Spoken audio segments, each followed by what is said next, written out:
Finalmente, se propone el método de análisis del esquema, que es del que hemos venido hablando. Una vez hemos generado las hipótesis, a través de estas hipótesis hemos desarrollado líneas de investigación. Estas líneas de investigación se materializan o ejecutan a través de actos de investigación y estos actos de investigación generan la obtención de elementos de convicción, elementos materiales probatorios, que son las pruebas que vamos a llevar a juicio. Pero toda esta información que nos van generando las diferentes hipótesis, debemos poder organizarlas de alguna manera. Por eso es que se propone el método del esquema. La aplicación del método del esquema permite realizar un análisis riguroso para construir, probar y reconstruir argumentos, hipótesis y conclusiones a partir de proposiciones relevantes, hechos, elementos materiales probatorios. El analista construye una lista clave y un esquema partiendo de proposiciones simples a complejas. Lo más complejo que vamos a llegar a tener es la hipótesis última, pero esa hipótesis última la vamos a ir desglosando en proposiciones muchísimo más simples y que tienen que ir finalmente sustentadas en pruebas. Esas diferentes pruebas nos permiten a la vez construir argumentos que se pueden generar a favor y en contra del probandum final. Ese probandum final va a ser nuestra hipótesis final. El método del esquema es una técnica que permite construir según el interés del analista, es decir, si somos o fiscalía o defensa, podemos utilizar de igual manera este método. Se implementa una lógica binaria, cada proposición relevante puede respaldar o negar una sola hipótesis o conclusión. Ayuda a identificar proposiciones potencialmente claves que pueden contribuir en apoyar o destruir un caso. Está compuesta por 7 pasos que se van a explicar acá, que generan una lista clave y un esquema que sustenta el probandum final. Este método del esquema además lleva una simbología que vamos a ver más adelante, pero que es un método que necesita un aspecto práctico, que es el que nos va a llevar a la perfección en la utilización del método.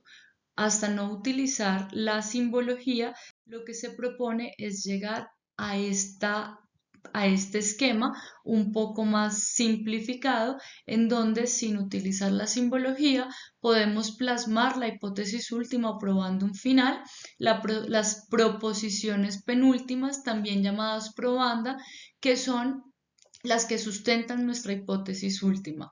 No existe un número limitado de proposiciones penúltimas o probanda, estos lo vamos a construir según la información que el mismo caso nos arroje.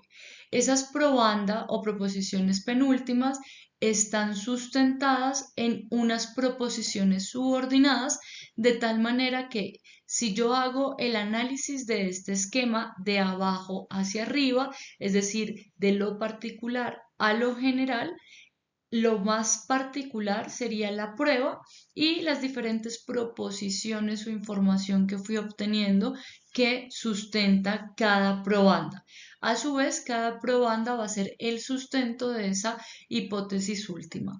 Para la construcción de este esquema, nosotros partimos del probandum final y lo vamos construyendo de arriba hacia abajo.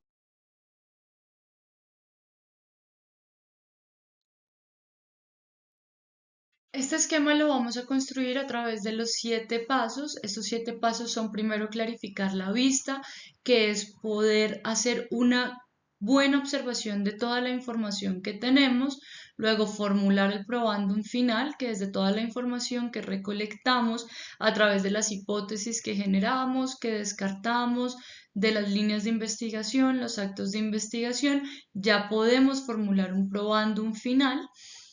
Después tenemos que formular las potenciales probanda, que son esas mismas hipótesis penúltimas, que son, recuerden, el sustento de mi hipótesis última. Debo formular las teorías provisionales del caso, cuál es la explicación que yo le doy a toda esa información que tengo. Para esto, seguimos con el siguiente paso, que es formular una lista clave hecha de proposiciones básicas, preparar el esquema, que es poder graficar toda esa información, y refinar y completar el análisis una vez ya tengo diseñado el esquema.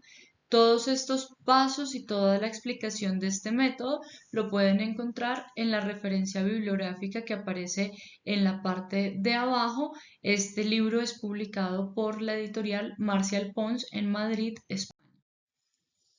Paso número 1, entonces, clarificar la vista. Se debe responder 4 preguntas básicas. ¿Quién soy? Es decir, fiscalía o defensa, en qué etapa del proceso estoy buscando o generando este esquema para una resolución de acusación o para un juicio, qué datos están disponibles para el análisis y qué estoy tratando de hacer, obtener sentencia absolutoria, por ejemplo, si soy la defensa, o condenatoria si soy la fiscalía. En el paso número 2, que es formular el probándum final, para cada caso se debe identificar la regla o reglas jurídicas que controlan o que creemos que pueden llegar a controlar el caso.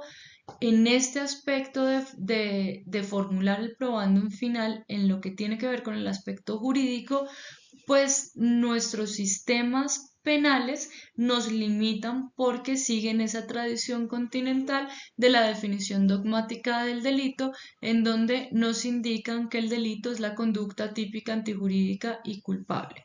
El probándum final debe ir directamente relacionado con la acusación realizada. En el paso número 3, que es formular las potenciales probandas penúltimas, estas probandas penúltimas desglosan y permiten analizar cada elemento que compone la teoría o hipótesis que se pretende defender o atacar. De esta forma se puede identificar fortalezas y debilidades, que es una de esas finalidades que mencionamos al inicio para la teoría del caso. Se pueden presentar argumentos estableciendo certezas y falacias, podemos ir construyendo esos argumentos de una manera más idónea. Formular las teorías provisionales del caso. Aquí se debe elegir las probandas penúltimas, intermedias y final, que mejor encajen con la teoría o teorías que se quieren demostrar. Para cualquier caso se deben formular las que considere las teorías provisionales más fuertes del caso para ambas partes. El paso número 5, que es la formulación de la lista clave, debe tenerse en cuenta que la lista clave es un listado enumerado con proposiciones de 3 tipos: de nivel macroscópico, proposiciones que pueden ser inferidas directamente de los datos probatorios, y afirmaciones intermedias del proponente. La lista clave debe incluir cada proposición que el analista concluya que es importante para los argumentos en respaldo o en contra del probando. Debemos formular las proposiciones, seleccionar las proposiciones para ser incluidas y ordenar las proposiciones en la lista clave. Preparar los esquemas. Para esto, los productos de este método es la lista clave. Una vez tenemos la lista clave, ya podemos preparar los esquemas. ¿Cómo lo hacemos? Después de clarificar el punto de vista, debe dividirse el esquema en sectores y completar los 2 sectores a la vez. No asuma que una proposición aparecerá solo una vez en el esquema, puesto que esa proposición puede servirnos en diferentes probando o proposiciones, hipótesis penúltimas, y entonces puede que esa información se repita. El esquema y lista clave son medios, no fines. El fin es desarrollar un análisis lógicamente sólido que, a la luz de los objetivos específicos de quien analiza, organice un conjunto de pruebas y esquematice las inferencias necesarias para relacionar todos los datos relevantes. Se deberá generar un producto que dé cuenta de todos los datos relevantes y significativos disponibles. Entonces, recordemos, generamos nuestra lista clave. Esa lista clave se hace con la información que obtuvimos de nuestro análisis a través de nuestra investigación, a través de hipótesis, Y una vez tenemos la lista clave y nuestra hipótesis última, pues tenemos que aplicar algo de esta simbología. Tenemos, por ejemplo, el cuadrado que representa las declaraciones testimoniales, el círculo, el ángulo abierto. Todas estas simbologías nos va a servir para, una vez tener el esquema, la lista clave, poder clasificarlas según la simbología y plantearlas en un esquema. Como ejemplo de aplicación, se pide por favor que resuelvan estos 3 puntos respecto a este supuesto fáctico bastante simple que se plantea, y es que Edith Thompson fue acusada del asesinato de su esposo Percy, ya que conspiró o incitó a su amante Frederick para que lo asesinara. Ahí van a tener 3 puntos que deberán ser desarrollados con unas preguntas básicas sobre estos 3 aspectos. Como cierre, podemos decir que el método del esquema permite al analista construir, probar y reconstruir argumentos acerca de cuestiones de hecho. Cada paso debe estar en un argumento desglosado en proposiciones simples y luego debe ser representado mediante un gráfico que los relacione, y el propósito es construir el argumento más convincente. Muchas gracias.